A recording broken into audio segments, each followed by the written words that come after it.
Hello friends, आपका फिर से एक बार स्वागत है। इससे पहले वाली वीडियो में हमने पार्ट 1 में देखा था कि वास्तविक संख्या, परिमेय संख्या, अपरिमेय संख्या, पूर्ण, पूर्णांक और प्राकृतिक संख्याएं ये क्या होती हैं।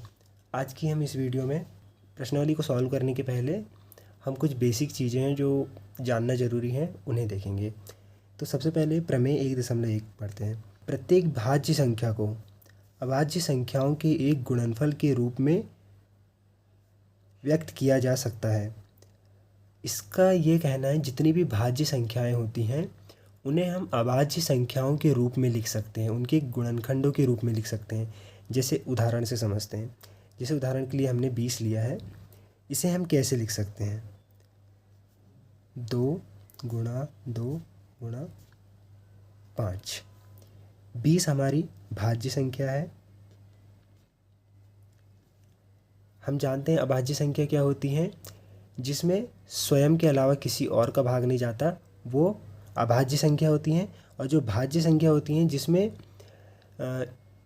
किसी संख्या का भाग चले जाता है और शेषफल नहीं बचता, वह क्या होती है? भाज्य संख्याएं होती है। 2, 2, 5 ये अभाज्य संख्या है। ठीक है, ये अभाज्य संख्याएं होती हैं। तो हमने 20 को किस प्रकार से लिख सकते हैं? 2 गुणा 2, 2 दूनी 4 और 4 पंचे 20 लिख दिए हमने भाज्य को अभाज्य के रूप में, इनके गुणनखंडों के रूप में। अब ये निकालते कैसे हैं? 2 गुणा 2 गुणा 5 ये ही कैसे लिख दिए? इसका एक तरीका होता है जिसे अभाज्य गुणनखंड विधि कहते हैं। कुछ इस प्रकार से बना लीजिए आप, इसमें ईजी होता है ऐसे हल करने में। यहाँ पर 20 लिखेंगे जिसके हमें अभाज्य गुणनखंड निकालना है, वह संख्या लिखेंगे। अब इसे सबसे छोटी अभाज्य संख्या से भाग दीजिए। 2 से क्या पूर्णतः विभाजित हो जाएगा? ये हो जाएगा क्योंकि सम है। 2 से भाग देंगे तो कितना आएगा? 10। फिर इसमें सबसे छोटी संख्या से भाग देंगे, सबसे छोटी अभाज्य संख्या से देना है। फिर से 2, 2 पंचे 10। अब इसमें सबसे छोटी अभाज्य संख्या से भाग दे के देखते हैं। 2 से भाग नहीं जाएगा तो हम 2 से नहीं देंगे, उससे बड़ी अभाज्य संख्या पे जाएंगे। उससे बड़ी अभाज्य संख्या क्या है? 3। 3 से भाग देंगे, 3 से भाग देने पर भी पूर्णतः भाग नहीं जाएगा। उससे बड़ी अभाज्य संख्या वो होती है 5, तो हम 5 से भाग देंगे। 5 से पूर्णतः भाग चला जाएगा तो 5 से भाग दे दिए। अब अंतिम में 1 बचा, अब यहाँ पर हम छोड़ देंगे। अब इस साइड में अपने जो संख्याएँ आई हैं वो हमारे होते हैं उस संख्या के अभाज्य गुणनखंड। 2, 2, 5, तो 20 के अभाज्य गुणनखंड क्या क्या होंगे? 2 गुणा 2 गुणा 5। इस तरीके से हम अभाज्य गुणनखंड निकालते हैं। अब इसके आगे क्या लिखा है? तथा यह गुणनखंड अभाज्य गुणनखंडों के आने वाले क्रम के बिना अद्वितीय होता है। इस लाइन का सिंपल सा यह मतलब है कि 20 को हम अभाज्य गुणनखंडों के रूप में जब लिखेंगे तो सिर्फ इसी प्रकार से लिखा जा सकता है। संख्याएं इधर से उधर हो सकती हैं। मान लीजिए 5 को यहाँ लिख सकते हैं, 2 को यहाँ लिख सकते हो, लेकिन यही संख्याएं रहेंगी। यही कह रहा है इस लाइन में, यह गुणनखंड अभाज्य गुणनखंडों के आने वाले क्रम के बिना अद्वितीय होता है। अद्वितीय होता है मतलब यही आएगा। जब आप अभाज्य गुणनखंड निकालोगे तो आपको यही देखने मिलेगा, 2 गुणा 2 गुणा 5। या फिर ऐसा भी मिल सकता है 2 गुणा 5 गुणा 2, ऐसा भी देखने मिल सकता है। क्रम आगे पीछे हो सकता है लेकिन आएगा यही। ठीक है, अब इसके आगे हम चलते हैं HCF। HCF का फुल फॉर्म क्या होता है? हाईएस्ट कॉमन फैक्टर, या हिंदी में इसे कहते हैं महत्तम समापवर्तक। HCF निकालना सीख लेते हैं ताकि हम आगे जो सवाल करेंगे उसमें हमें HCF भी निकालना पड़ेगा, LCM भी निकालना पड़ेगा। तो पहले HCF होता क्या है यह जान लेते हैं। तो HCF क्या होता है? 2 या 2 से अधिक संख्याओं का HCF महत्तम समापवर्तक वह सबसे बड़ी संख्या होती है जो दी गई संख्या को पूर्णतः विभाजित कर दे। मतलब सबसे बड़ी ऐसी संख्या जो 8 और 20 को विभाजित कर दें। यहाँ जो भी संख्या दी रही होगी ये दोनों को पूर्णतः विभाजित कर दे, ऐसी सबसे बड़ी संख्या को HCF महत्तम समापवर्तक कहते हैं। अब हम इसे निकालेंगे कैसे, चलिए जानते हैं कैसे निकालेंगे। तो सबसे पहले आप इनके अभाज्य गुणनखंड निकालना पड़ेगा। तो मैंने आपको इससे पहले वाले सवाल में बताया है प्रमेय में कि अभाज्य गुणनखंड कैसे निकालते हैं। तो सिंपली 8 यहाँ 20, पहले 8 के निकाल लेते हैं। सबसे छोटी अभाज्य संख्या 2, 2 चौके 8, फिर से 2, फिर 2, फिर 2, अच्छा 1। अब 20 के भी निकाल लेते हैं। 2, 10, 2, 2 पंचे 10, 5, 1। अब 8 के अभाज्य गुणनखंड यहाँ लिखेंगे हम, 20 के अभाज्य गुणनखंड यहाँ लिखेंगे हम। तो इन्हें लिखते हैं। 8 के क्या है, 2 गुणा 2 गुणा 2, 20 के 2 गुणा 2 गुणा 5, ये दोनों के अभाज्य गुणनखंड। अब HCF निकालने का एक सबसे सरल तरीका, आप ऐसे अभाज्य गुणनखंड लिख लीजिए एक के नीचे एक। अब बनाइए पेयर, इसका जोड़ा 1 और इसका 1, ये एक जोड़ा हो गया।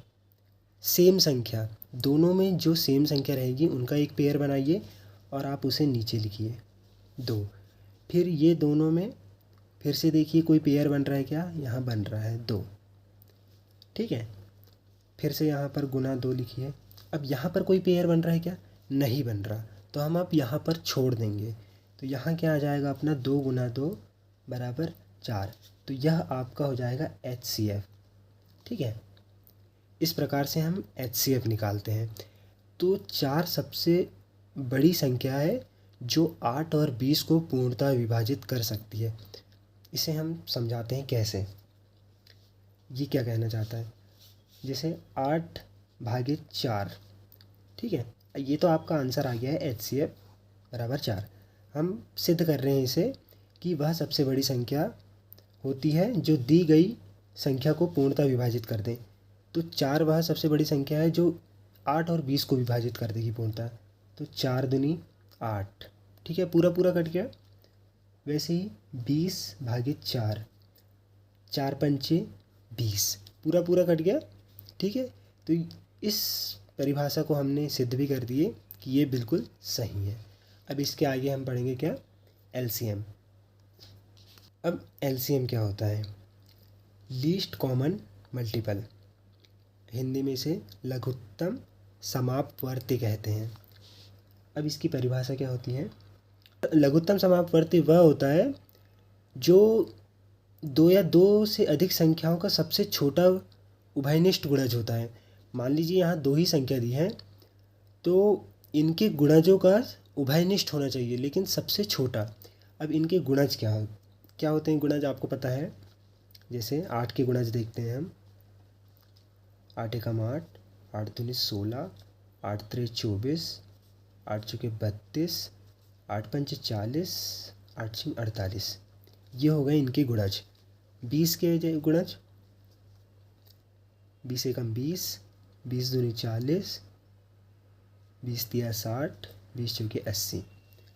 अब परिभाषा में क्या बोला है, 2 या 2 से अधिक संख्याओं का सबसे छोटा उभयनिष्ठ गुणज। अब इसमें दोनों के गुणजों में हमें उभयनिष्ठ देखना है, क्या है उभयनिष्ठ, क्या है, यहाँ पर 40 है, यहाँ भी 40 है, ठीक है। सबसे छोटा उभयनिष्ठ देखना है। तो इसमें 40 आया, तो ये इसका हो जाएगा LCM। तो LCM बराबर 40। लेकिन यह सभी के लिए लागू होता है, पर किसी भी सवाल को करने का यह तरीका नहीं है।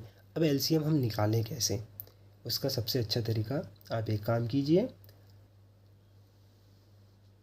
आप कुछ इस प्रकार से बना लीजिए। यहाँ पर 8 लिखिए, यहाँ पर 20 लिखिए, ठीक है। 8 और 20 का हमने एग्जाम्पल लिए थे।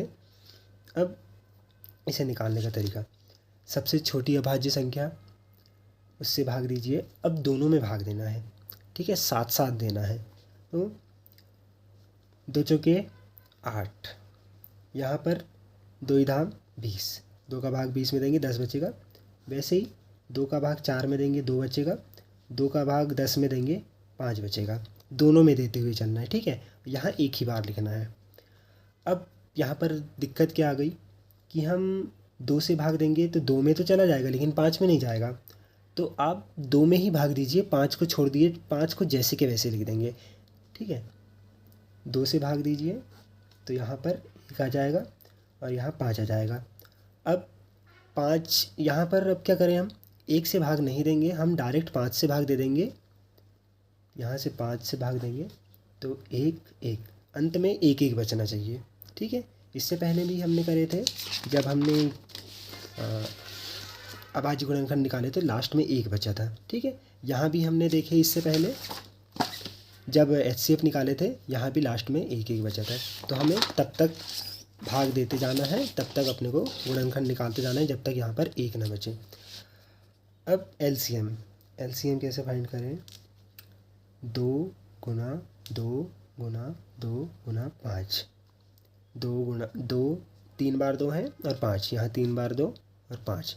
अब इन सब का गुणा कर दो, 2 दूनी 4, 4 दूनी 8 और 8 पंचे 40।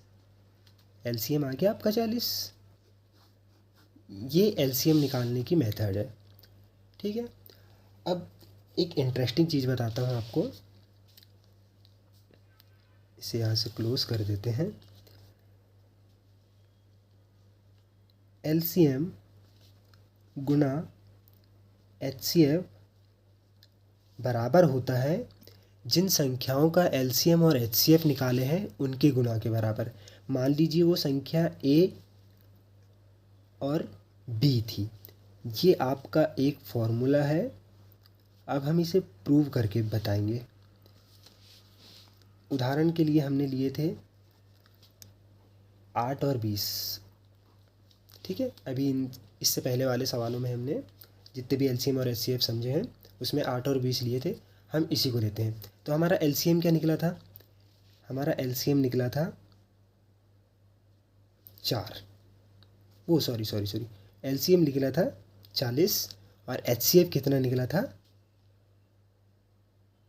4। ठीक है, और हमारी संख्याएं क्या थी A और B, ये A और B है। A का मान 8 है, B का मान 20 है। अब गुना कर दीजिए, 4 चौके 16, 160 और इसका 8 दूनी 16, 160। ये प्रूव भी हो गया हमारा।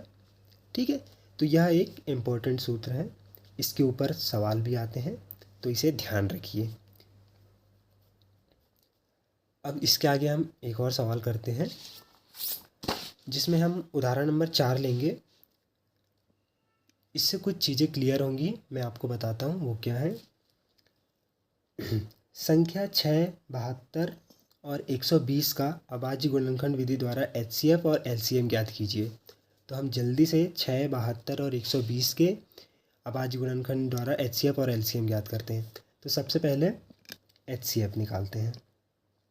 HCF निकालने के लिए हम सबसे पहले कुछ इस प्रकार से इनको अलग अलग गुणनखंडों में बांट देते हैं, इनके अलग अलग अभाज्य गुणनखंड निकालते हैं। तो इससे 2 से भाग देंगे 3 आएगा, सबसे छोटी अभाज्य संख्या, फिर उसके बाद 3 ही बचा है तो ठीक है। अब यहाँ पर 2 से भाग देंगे तो यहाँ बचेगा 36, फिर 2 से भाग देंगे तो यहाँ पर बचेगा 18 दूनी 36। ठीक है, फिर 2 से भाग देंगे यहाँ बचेगा 9, फिर 3 से भाग देंगे बचेगा 3, फिर 3 से भाग देंगे बचेगा 1। अब 120, 2 से भाग देंगे बचेगा 60, फिर 2 से भाग देंगे बचेगा 30, फिर 2 से भाग देंगे बचेगा 15, फिर 3 से भाग देंगे बचेगा 5, फिर 5 से भाग देंगे अपना लास्ट में बचेगा 1। अब 6 के अभाज्य गुणनखंड क्या क्या हो गए, 6 के अभाज्य गुणनखंड 2 और 3 हो गए। ठीक है, उसी प्रकार 72 के अभाज्य गुणनखंड क्या क्या हो गए, 2 गुना 2 गुना 2 गुना 3 गुना 3। उसी प्रकार 120 के क्या हो गए, 2 गुना 2 गुना 2 गुना 3 गुना 5। ठीक है, अब आपको पता है कि हम HCF कैसे निकालते हैं। HCF निकालते हैं हम युग्म बना के, ठीक है, मतलब जोड़े बना के। तो तीनों में कॉमन क्या है? तीनों में कॉमन है 2, ठीक है। फिर यहाँ पर और कॉमन है क्या 2? नहीं है। यदि दूसरा जोड़ा बनाने को देखते हैं, जोड़ा नहीं, तीनों में उभयनिष्ठ देखते हैं 2 को, तो ये दोनों में तो 2 हैं पर यहाँ पर नहीं है। अब 3 का बन रहा है क्या? हाँ बन रहा है, ये 3 है यहाँ पर और ये दोनों के 3 है, ठीक है। ये एक बना, तो हमारे HCF क्या हो जाएगा? हमारा HCF बराबर 2 गुणा 3, ये HCF हो जाएगा हमारा 6। इसको निकालने का एक और तरीका है, वो हम आपको बताते हैं। 2 गुणा 3 को आप 2 गुणा 3 ही लिख दिए। उसके बाद 2, यहाँ 3 बार 2 है तो हम 2 की घात को 3 लिख सकते हैं, और 2 बार 3 है तो 3 की घात को 2 लिख सकते हैं। इनकी घात हमारी 1 1 है, ठीक है। और यहाँ पर 2 3 बार है तो 2 की घात 3 और 3 की घात 1 और 5 की घात 1, ठीक है। अब HCF में क्या होता है? HCF में आप इस बात का ध्यान रखिए कि जो उभयनिष्ठ संख्या है उसकी सबसे छोटी घात, ठीक है, उभयनिष्ठ संख्या की सबसे छोटी घात को आप यहाँ पर लिखिए। तो इसमें 2 उभयनिष्ठ है, इसकी सबसे छोटी घात 1 है तो 2 की घात 1। अब इस आगे देखिए 3 भी उभयनिष्ठ है, लेकिन 3 में भी सबसे छोटी घात क्या है? 1 है, ठीक है।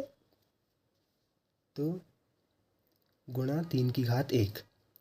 अब आगे देखिए कोई और उभयनिष्ठ है? नहीं है, तो यहाँ पर 2 गुणा 3 कितना हो जाएगा? 6। इस प्रकार से भी HCF निकाल सकते हैं।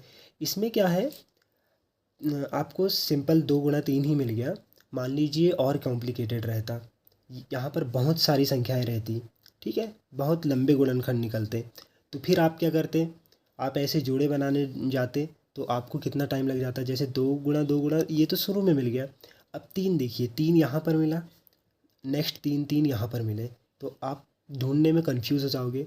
तो उसे इस प्रकार से लिख दो, घातों के रूप में लिख दो। उसके बाद देखिए उभयनिष्ठ क्या है? 2 उभयनिष्ठ है तीनों में, ठीक है। उसकी सबसे छोटी घात को पकड़ लीजिए, तीनों में जो भी सबसे छोटी घात रहेगी उसे यहाँ लिखिए। फिर यहाँ पर दूसरी संख्या को उभयनिष्ठ पकड़ो, जो उभयनिष्ठ है उसकी सबसे छोटी घात को यहाँ पर लिखिए, और बराबर में क्या आ जाएगा अपना? जब सारे उभयनिष्ठ खत्म हो जाएंगे तो आपस में गुना करके लिख दीजिए घात सहित, ठीक है। तो ये हमारा HCF हो गया। अब LCM निकालने का एक तरीका मैं आपको बताता हूँ। अब ये हो गया सबसे छोटी घात। LCM निकालने के लिए